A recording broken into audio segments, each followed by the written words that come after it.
welcome back, welcome back, welcome back. It is cold, okay? Um, you know, one second. All right, I'm back. Yeah, I had to get something to knock this chill off. Oh my gosh, it's chilly down here. All right, welcome back, welcome back, welcome back to another quick mini read. I want to get something off my chest, and I need to feel the right cards to do it.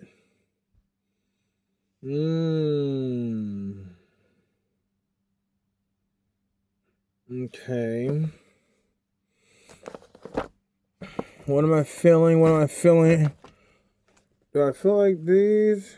Okay, let's just get with the message, okay? And then it'll come to me. But lately in the collective, I'm being led to share my thoughts on nothing. Okay. I feel like it's easy for us to get caught up in what we don't have. And when we do that, we must realize that we're not appreciating the things that we do have. And that can be family, friends, physical things, money, tangible things, love, relationships, food, understand, understand, stand on the fact of knowing that when you focus on the lack or what you don't have, you're failing to acknowledge the things you do have. And that limits what it is you're appreciative for, what it is you're grateful for, your gratitude. And it puts you in another energy set. Chances, not even chance, but when you're in a loving gratitude mood, you're focusing, hiccup for confirmation, you're focusing on abundant, you're opening those energies to come in, things that are meant to come in. You're showing the universe, God, all the above, that you're open to more, to receiving more, because you're staying in a sense of gratitude. But let's see. But when it comes to the state of having nothing,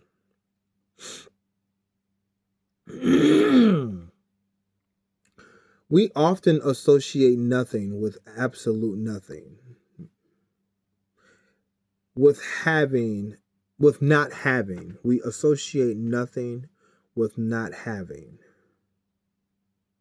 But to change a perception on how we look at nothing, I want nothing to be a sense of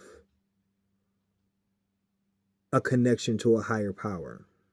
Because once you take away everything you do have and you have nothing, you realize you truly have a sense of a connection to a higher power.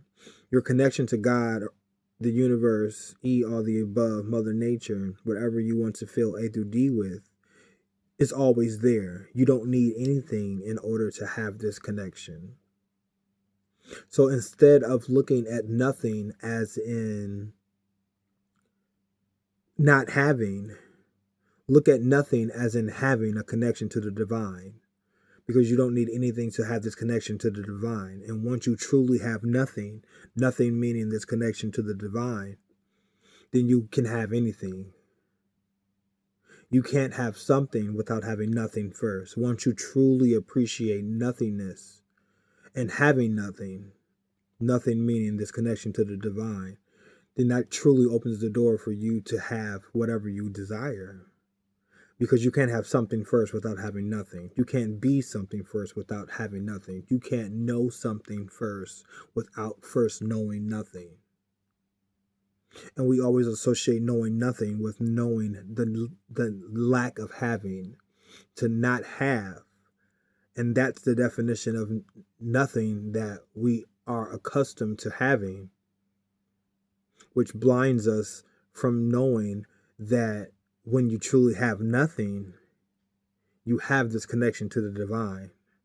And nothing can stop you from having this connection to the divine. Meaning, a connection to the divine can stop you from having a connection to the divine. Nothing can stop you. So when you have nothing, instead of looking at it from a negative place, meaning you don't have. To have nothing we associate with not having. So from here on out, instead of associating not having with nothing, associate nothing with having a connection to the divine. So when you have nothing, you know you have a connection to the divine. This connection to eat all the above, this eternal love, this an infinite amount of love. A connection that no one can take from you. This connection to eat all the above is something that can be elaborated on. It can be explored. It can be emphasized. It can lead to so many doors, so many epiphanies, so much, so much. So I meant to share this message. Someone needs to hear it. I need to say it. I need to hear it myself.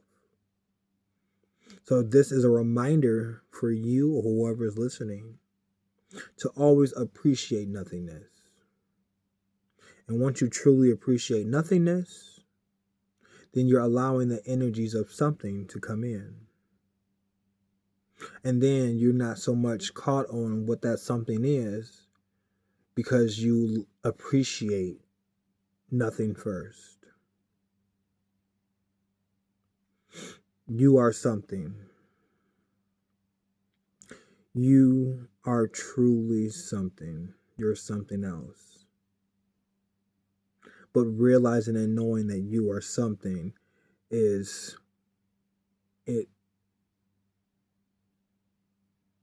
easily grasped after realizing you are nothing as well. You know, they say you are both the ocean and a drop. You are the drop in the ocean and you're the ocean in a drop. You are as insignificant as a grain of sand, yet you are the entire desert. I forgot how it goes. You're an octopus in the ocean, but you're also the ocean in the octopus. You know? Whoever needs to hear that will hear it, will resonate with that. If you're still listening, you're resonating with this message. Okay. I'm going to pull an Earth Angel.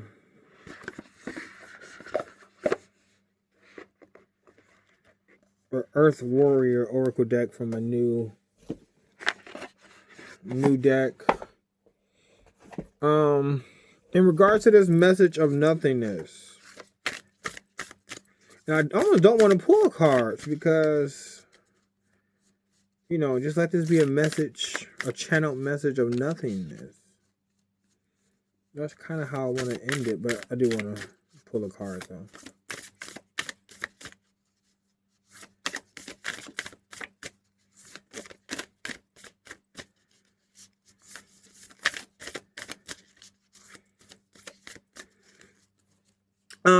But before I pull this card, once you connect to nothingness, you realize that you're connected to all because you're taking yourself out of the equation.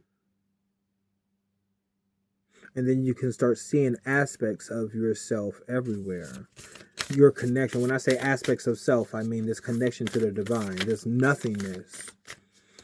But first you have to remove yourself from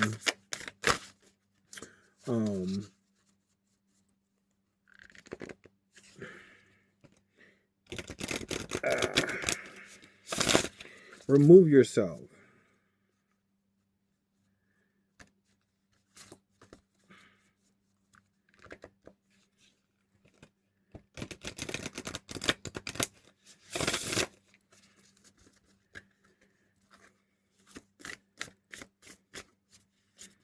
These cards are huge.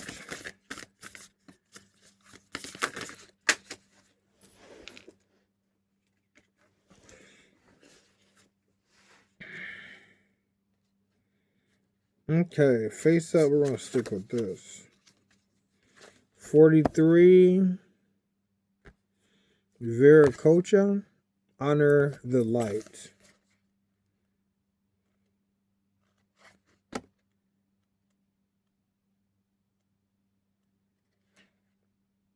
You are the light bearer. Your sole purpose is to redress the presence of darkness in this planet through shining the light. You are meant to do this in ways that feel most uplifting to you. What brings brightness to your spirit? Do those things. How can you create a loving legacy to remind others of the light? Exploring and expressing the light in ways that remind others to seek light is also a way to fulfill your divine destiny. Your light is powerful. Use it. In a reading, people around you, perhaps even you, can sometimes get caught up in the troubles of the world and forget to focus on the light and your own creative power. Gently but persistently remind yourself and others to ask for divine help, as can be done according to each individual's belief system. Prayers will be answered. Focus on the light at specific moments during the day. Place sacred objects in your life of vision so you see them and remember the light often. You are the light worker, the light bearer, one who is divinely designed to receive and transmit light on the benefit of mankind and Mother Earth. You have more influence in situations to bring about divine conclusions that you may realize. Don't be afraid to use your light in all ways possible. Yes. Honor your light in this nothingness. Because once you're connected to nothing and realize you're something, like, before something, there had to be nothing first. Before all of this, because all of this is something. We can see it, we can feel it, we can hear it, we can taste it. All of this is something. And before all of this, there was nothing. There was silence, there was darkness. There was no consciousness. There was no observer. I do want to, let's see.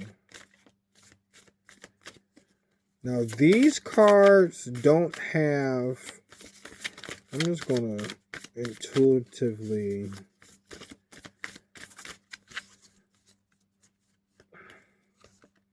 read these, because these don't have,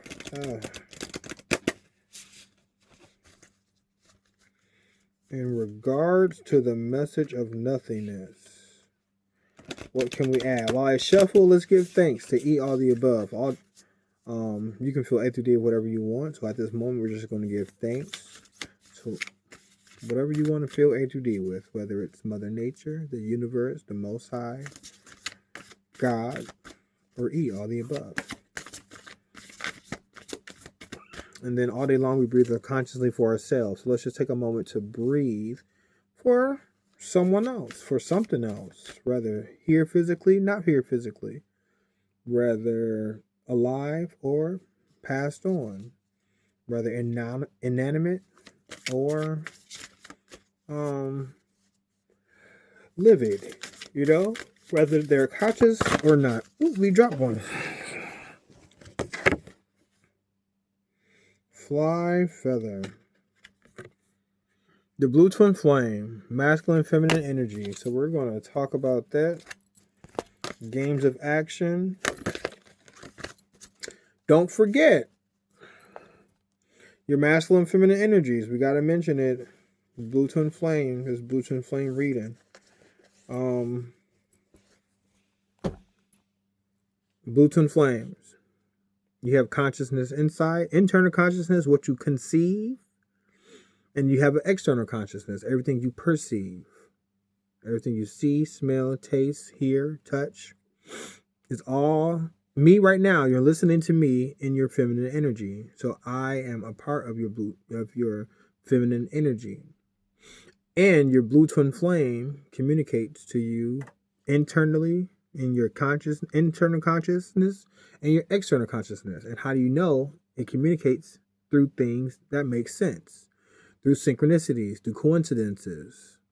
And you can pick up on these signs because you are the observer of this energy. So you are the observer of both your internal consciousness and your external consciousness. In your what you conceive, what you perceive, your masculine energy, your feminine energy. You are the observer of that. No one else knows what goes on inside your head. And yes, we all share feminine energy, the Divine Mother. We all come from another womb, so this feminine energy just keeps on going. It's the gift that keeps on going, so we all share feminine energy. But I don't know what's your masculine energy. I don't know what you're thinking. Now, subconsciously, we do share that too. But the subconscious is another aspect of masculine energy we're not going to go into right now. But masculine energy inside, feminine energy outside, external, internal, external, inside, outside. You're the observer of both these energies. And what are you observing?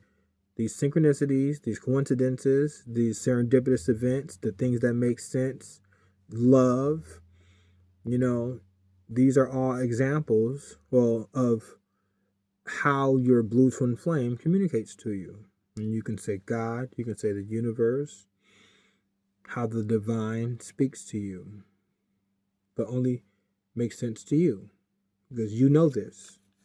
You know this. I don't know what clues, what signs, what makes sense to you. I only know what makes sense to me.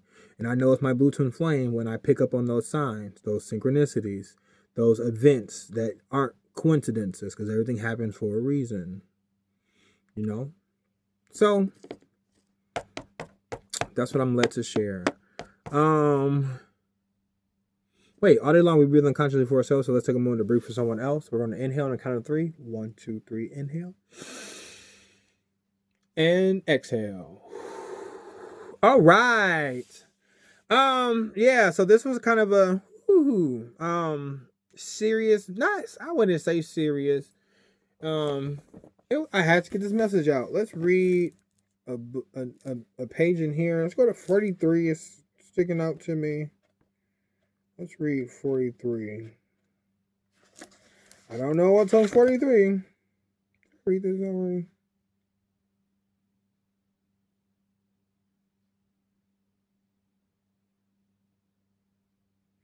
All right. So this is the Holy Ghost. It says the Holy Ghost. Nothing is ever finished. Nothing. No wonder I was led to hear. That's so funny. See? Connected through the subconscious. All right. Nothing is ever finished. So, again, nothing. And we look at it as not having. But if you look at nothing being the divine, nothing is ever finished. The divine is ever finished. You know what ever finished is? It's like never finished. Like, to go on and on, It's an oxymoron in itself. I just got this place cleaned.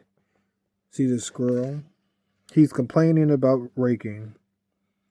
Nothing stays clean. The divine stays clean. This connection to the divine stays clean. Life is never settled. Our lives' work is continually being undone. And then the Holy Ghost down there says,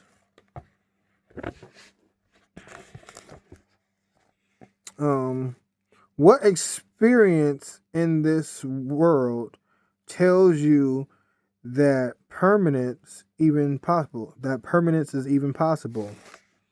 Then the scroll says, well, I don't know. It's just like, what is the point of it all? Then the Holy Ghost says, so despite a world that has never taught you otherwise, something in your heart aches for a final rightening of the affairs in forever lasting. And then the scroll says, honestly, I'll settle for a leaf blower.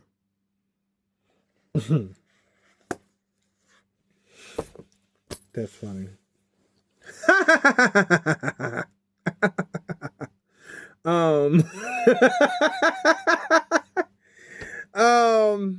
Yeah, that's funny. Yeah, if you got it, you got it. You get it.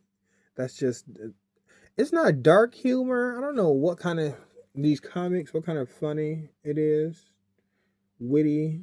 It's all faith-based. But I think it's definitely appropriate, you know? Again, with the nothingness. I don't know what what guided me to say 43, but my blue twin flame, you know? I didn't know what page 43 was. I did not. But it all ties in. It creates a synchronicity. Okay? But you got to follow your intuition. That's how you trust this blue twin flame journey. Or not trust, but that's a great way to encompass this blue twin flame journey. This is going to be the last card, and I'm getting out of here. What time is it? Oh, yep, it's time to go.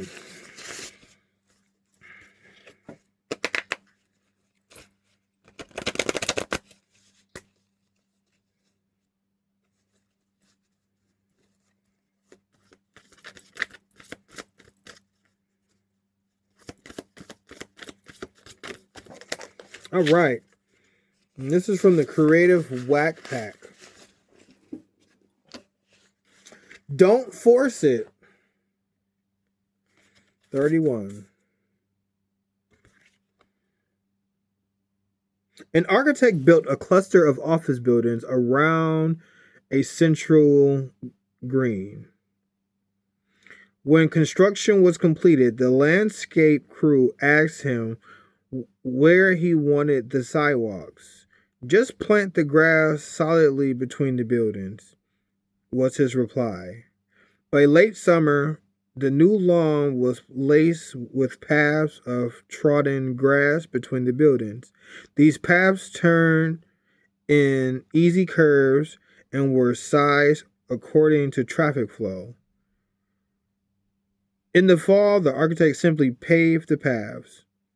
Not only did the paths have a design beauty, they responded directly to our needs. What are you forcing? Where could you ease off? All right, and with that, I'm going to get out of here. I love you, I love me, I love us, I love we, and I will see you guys in another video. Thanks for stopping by. Bye.